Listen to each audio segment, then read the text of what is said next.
Welcome to Yincast, our podcast for current and future leaders wanting to develop themselves further.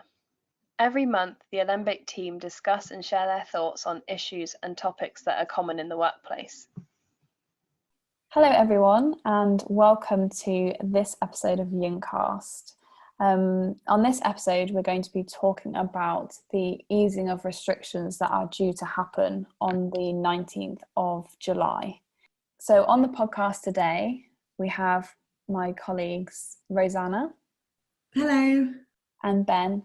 Hello. And I'm Alice.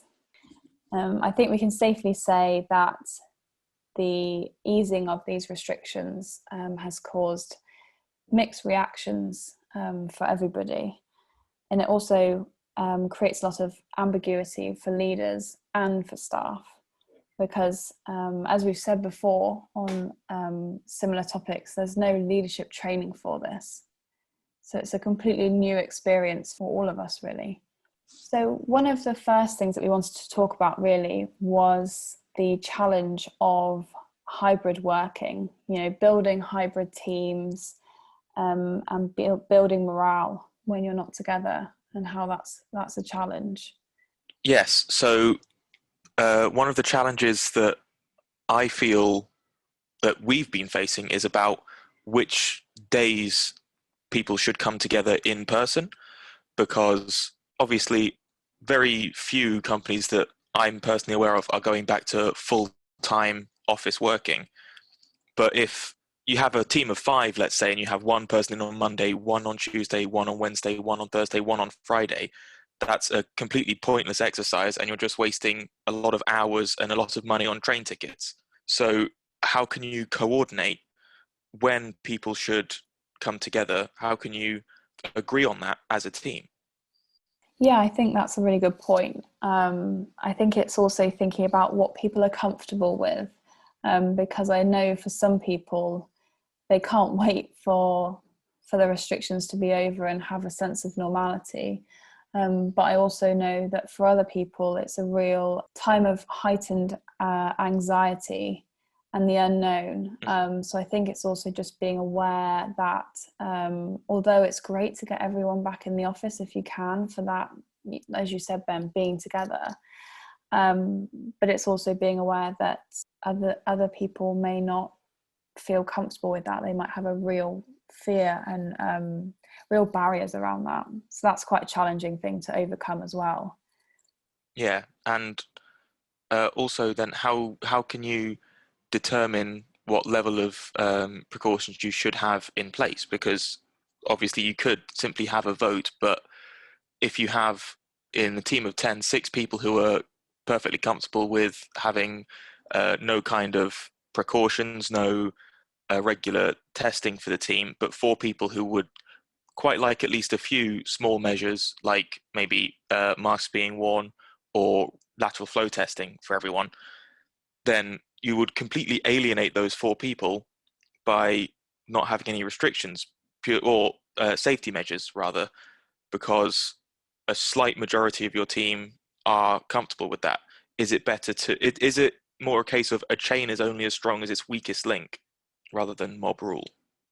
Yeah, I think on the topic of going back into the office, I think Alice is right. It's a source of lots of, question marks, and we're out of the routine, out of the habit, and that may make some people feel anxious.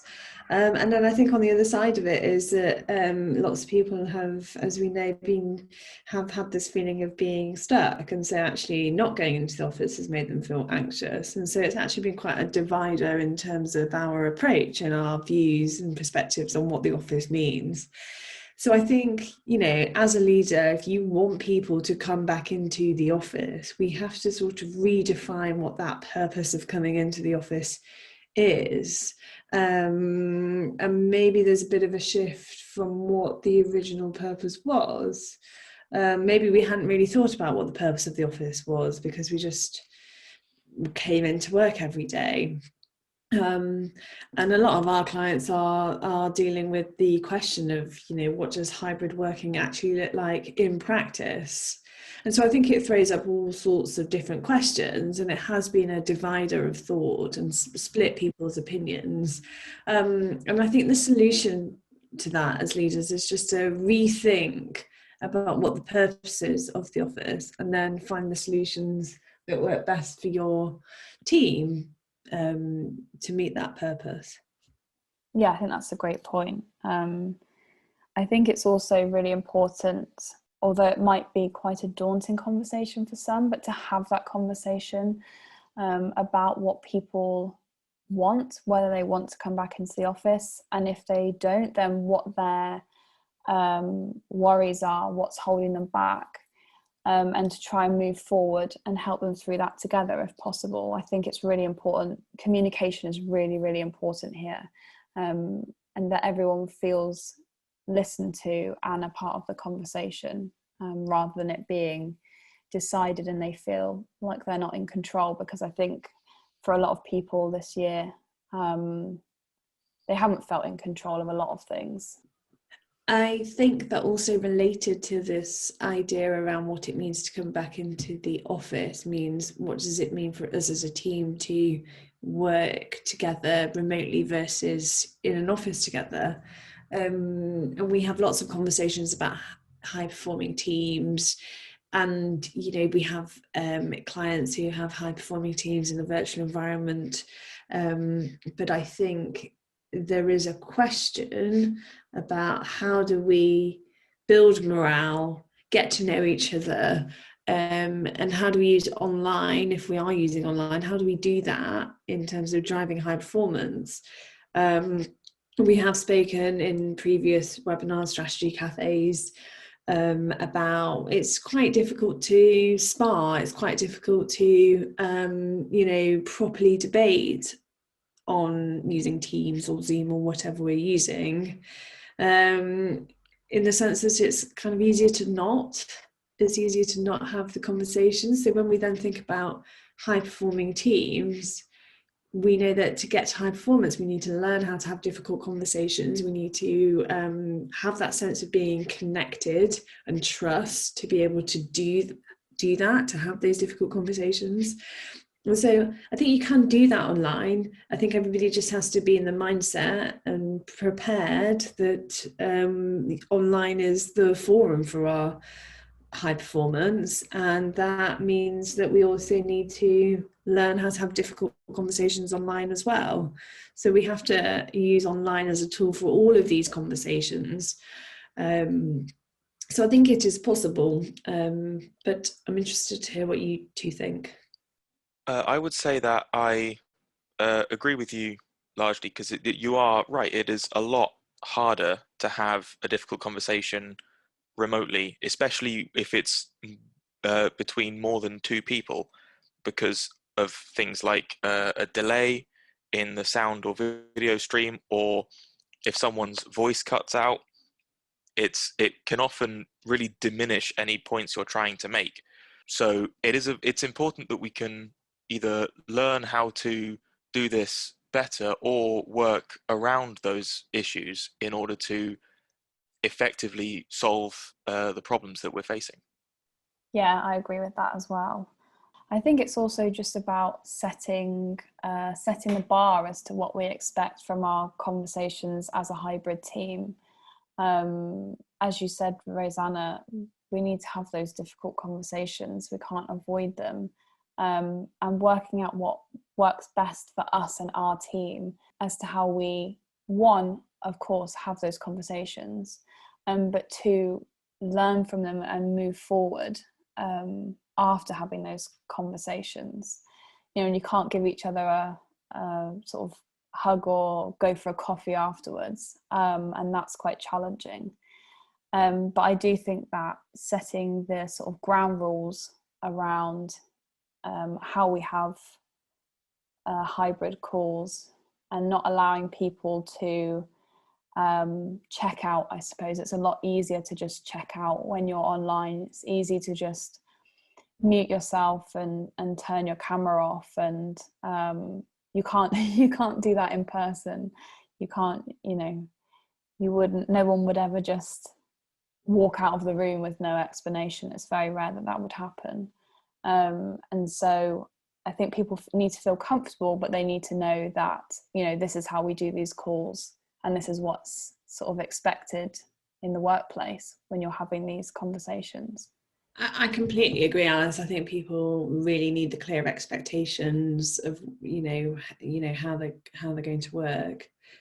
The other thing I would also add as well is that up until now, we've almost had the choice, or most businesses have had the choice. You know, most businesses who can adopt a working from home policy, you know, aside from sort of construction, manufacturing, those sorts of organisations. But, you know, most clients of ours particularly have adopted a working from home policy.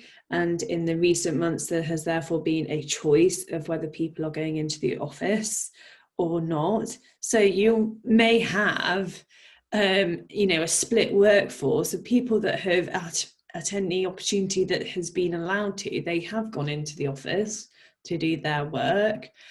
And then some people that haven't been in for, you know, 16, 18 months. And so, you know, just the sight of all the new signs that are now in offices about keeping distance, washing hands, sanitizing, what's the cleaning protocol, for some people that is going to be just normal. You know, they won't notice it. It's just the way that they work now because they're kind of used to it. Whereas other people where they haven't been in the office since February, that's going to be quite a shock.